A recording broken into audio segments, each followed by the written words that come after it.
Hey everybody, it's Ryan. Welcome back to How Farms Work. I'm out standing in my field, Travis's field actually. Maybe that's more of a shame for him than anything, but anyway, we're standing out here in my truck. The plane is flying on fungicide right now in a couple of our fields. Right now, the plane is doing the outside lap around this field. What they're doing is scouting the field for any potential hazards, trees along the outside, just so they know the outsides of the field, and make sure there's no power lines or anything else that could pose a hazard. So Andrew's on his way. We're going to switch back to the plane and maybe get some cool footage.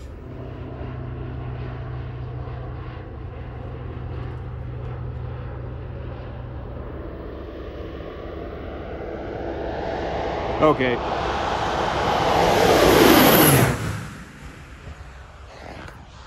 Holy crap. Well, he shut it off over me. That was nice of him.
So we just got done checking out the plane flying over a little bit ago. So Andrew, what kind of stuff were we spraying today? So we were running Miravis Neo at 13.7 ounces per acre. Okay, and what's that? What is it? So that's a fungicide. That's actually the same fungicide we used on your beans last year, where we could see the color difference in the field. It's one of the longest lasting fungicides out there. There's different classes of fungicides, or groups, I guess you could categorize them as to how they work in the plants. Some are more preventative and some are more curative. Miravis and Trivapro is the other Syngenta product. They both have all three groups in them, a group 3, 11, and a group 7. So you've got the broadest spectrum of activity for a fungicide with that product. Okay. BASF has a product, Revysol, that's or Revitech is actually the name of the product. It's got Revysol in it. That's their 3 mode of action fungicide as well. But we've got Miravis Neo in bulk, so that's what we're using primarily. 30-day residual in there. We've seen some tar spot out in the fields, a lot of gray leaf spot, and so we're trying to kill that disease in its track and then keep that plant protected for the next 4 weeks. Okay. So this is our last application before harvest. Correct. Yep. So, and there was also, there was the Miravis Neo, and then I put Hero insecticide in there as well. Okay.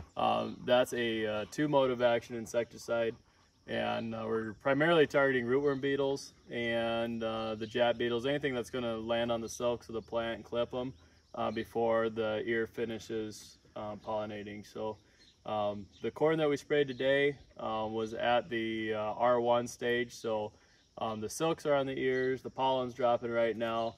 It's trying to complete the pollen fill on that cob and get all the kernels. So that's why I think the insecticide's well worth the money to try to protect that pollination process. And then the fungicide's gonna give you your plant health, stop the disease, and prevent future disease. One of the nice things about Nutrien is that we have 4 airplanes. So, you actually own them? Yes. Company owned? Yep. Okay. So Nutrien Air, when Crop Max got purchased last year, Nutrien also acquired AgTech, and so the same planes you had last year, that was AgTech Air. That was the first aerial application acquisition that Nutrien has purchased. So it's Nutrien's first 4 planes that they own, and it's pretty exciting to be able to offer that service. We don't have to hire it out.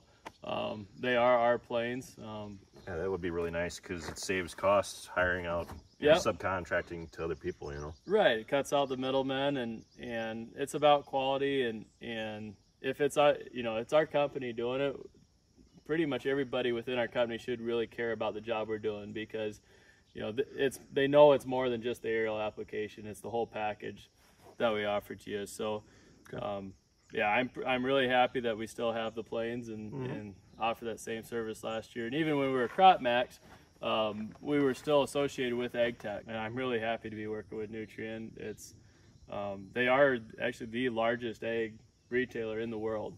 I've heard a lot about Nutrien, not just through us, but sometimes I've seen other stuff on Instagram and stuff, and I had no idea that they're as far-reaching as they are. Yeah, no, they've been a great company, and it has cut out of a lot of the middlemen, and Nutrien's been able to offer some of the best products and services to their customers at very competitive pricing. And I've been more than happy that I've been working for Nutrien here since they took over. Cool.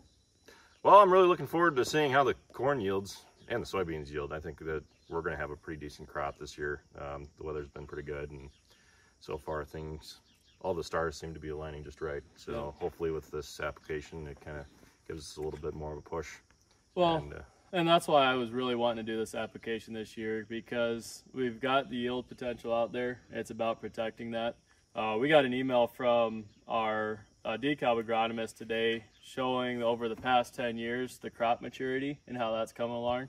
And in the past 10 years, we are the farthest along that we've been for crop maturity. Doesn't surprise me after last year how late everybody was in, and we were saying it all this spring how it seemed like everybody was just kind of like, boop, we're done. Yeah. Everybody got out there as soon as they could and planted everything. And no, it's exciting. I think there's really good potential for yield out there, especially if you've got the fertility. If your crops are looking healthy, it's definitely worth protecting them, and we need every bit of yield we can with market prices the way they are. It's about being efficient with the inputs, and it's about making sure we get every bushel we can. Absolutely. All right, well, thanks for coming out, Andrew. And that's pretty much it for this video, guys. Be sure to check out all of our other videos. Be sure to like, comment, and subscribe. And be sure to follow us on Facebook, Instagram, Twitter, and Snapchat, all how farms work, for more videos like this. With that, we'll see you next time.